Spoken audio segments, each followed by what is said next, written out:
Hey everybody, welcome back to the Bible reading plan. Today we're in the 17th chapter of the book of Revelation, and we are continuing to see this wrath of the Antichrist and the beast, Satan's evil on the world before it is conquered here soon. Chapter 18, the heading for me is the fall of Babylon, but we're seeing in this the great prostitute, which is Babylon being a representation of some nation or some group of people that the Bible calls the great prostitute, because it's a community of a godless society without any restraint, in regards to worshiping idols, to giving themselves over to any worldly pleasure. And the Bible is prophesying of this one united group that is doing this, going out and giving themselves to all sorts of people and sins and foolishness and desires of the heart. We just see a godless society in this that the Bible calls Babylon, that is leading the world in godlessness. And we see that it's in the form of a prostitute, a woman, as John sees it, and she is adorned with beautiful jewelry and clothing, showing the allure of this sexual desire that the city of Babylon has, this great people has. From the outside, it looks great. I think of David when he, I think in Psalm 73, maybe, when he's saying, I looked at the prosperity of the wicked and I was jealous. It looked good to me. But then he comes to the conclusion, but I know the only true joy is from the Father. The only safety and comfort is from the Father. All that is good is from the Father, and that is a lie from Satan himself. And John says, he admits in verse 6, he says, when I saw her, I marveled greatly. But then he says, but the angel said to me, why do you marvel? I will tell you the mystery of this woman and of the beast with 7 heads and 10 horns that carries her. So you see that the beast, we've recognized as the Antichrist, carries her. The city of Babylon, aka this godless community of prostitutes and wayward people that are, kind of over the earth at this time, they are founded upon the Antichrist. They are founded upon Satan himself, really. And their foundation is not Jesus. Their foundation is evil and the abomination of desolation. And in verse 9, the angel is talking to John. He says, this calls for a mind with wisdom to see what this prophecy means, what this woman means, what this beast with horns means. And he says, the 7 heads are 7 mountains on which the woman is seated.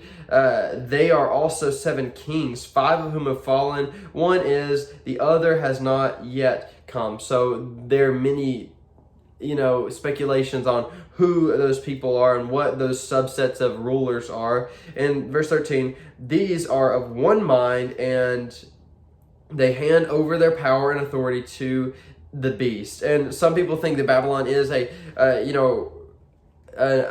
actual Babylon coming back, or a new Roman Empire that is resurging again, or they think it's just a community. But there are many theories on this, but we see that they are of one mind. In verse 14 it says, they will make war on the Lamb, and the Lamb will conquer them. And there's our hope for the chapter, right? They will make war on the Lamb, but the Lamb will conquer. The Lamb conquers Babylon. The Lamb conquers evil. We see this over and over. The hope that is just the through line of the book of Revelation.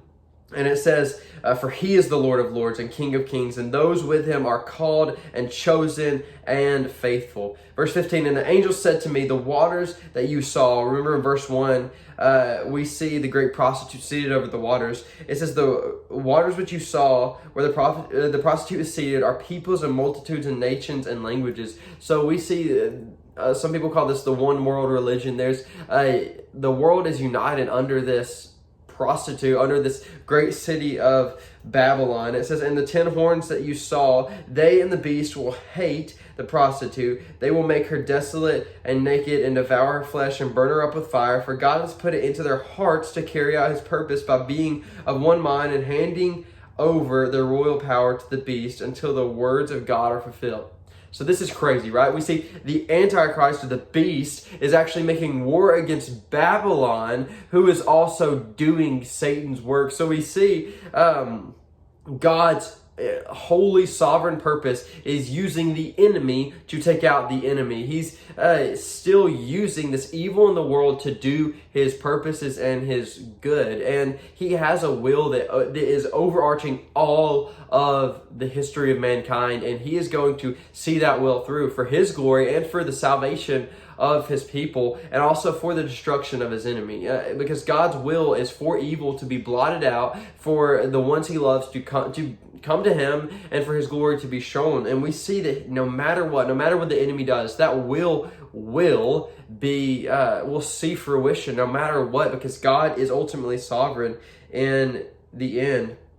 And in verse 17 it says, "For God has put it into their hearts to carry out his purpose by being one mind and handing over the royal power to the beast until the words of God are fulfilled. And the woman that you saw is the great city that has dominion over the kings of the earth." So there it is. We see destruction in this passage. We see sexual immorality. We see idolatry. We see the greatest evils in this passage, but we also see hope that the Lamb has conquered Babylon. The Lamb will conquer Babylon, and God is already working in the hearts and minds of all people to bring about his ultimate good and righteous and holy will. And I hope you take that and have hope and have trust in God that he knows best, and he is working all things for the good of those who are in Christ Jesus. But thank you for joining me in the Bible reading plan today. I hope to see you tomorrow. Bye.